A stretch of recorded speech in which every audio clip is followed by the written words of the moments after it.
14 ফেব্রুয়ারি বসন্ত শুরু হলেও শবে বরাতের কারণে বরিশাল সরকারি মহিলা কলেজে উৎসব অনুষ্ঠিত হয়নি। আজ আনুষ্ঠানিকভাবে বসন্তকে বরণ করে নেবেন মহিলা কলেজের শিক্ষার্থীরা। বিস্তারিত জানাতে বরিশাল থেকে সরাসরি যুক্ত হচ্ছেন সাইফুর রহমান মিরন। মিরন, বসন্ত ঘিরে যে আয়োজন বিস্তারিত বলবেন।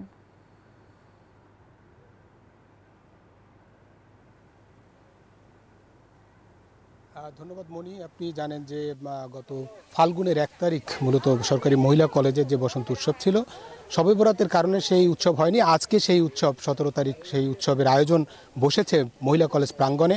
আমরা আছি মহিলা কলেজের যে খেলার মাঠ, সেই খেলার মাঠে যে আয়োজন আমরা এর মধ্যে লক্ষ্য করছি যে আজই বসন্ত জাগ্রতদার এই শিরোনাম নিয়ে বসন্ত উৎসব শুরু হবে। আমরা যেমনটা জানতে পেরেছি যে 10টায় আনুষ্ঠানিকভাবে এই উৎসব শুরু হবে। তবে এর মধ্যে আমরা দেখছি যে শিক্ষার্থীরা কিন্তু এই প্যান্ডেলের নিচে আসা শুরু করেছে খেলার মাঠে, এবং একই সঙ্গে মাঠের অন্যদিকে পিঠা উৎসবের একটি ছোট্ট আয়োজন রয়েছে শিক্ষার্থীদের। এটিও শিক্ষার্থীদের আয়োজনে তারা স্টল সাজাচ্ছেন। আমরা দেখছি হয়তো 10টা বা 10:15টার মধ্যে অন্য শিক্ষার্থী সবাই আসবেন, এবং তারপরে এখানে 10টার থেকে দুপুর 2:30 পর্যন্ত, বেলা 2:30 পর্যন্ত এই বসন্ত উৎসব চলবে।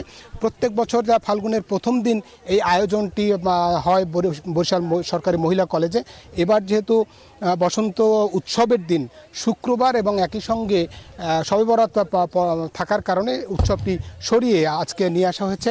এবং তারা কিন্তু যেমনটা বলেছেন যে বসন্ত উৎসবের যে আয়োজন, অর্থাৎ পলাশরাঙা যে ফাগুন, সেই ফাগুনকে আহ্বান জানানোর জন্যই তারা এই বসন্ত উৎসবের আয়োজন করে থাকে প্রত্যেক বছর।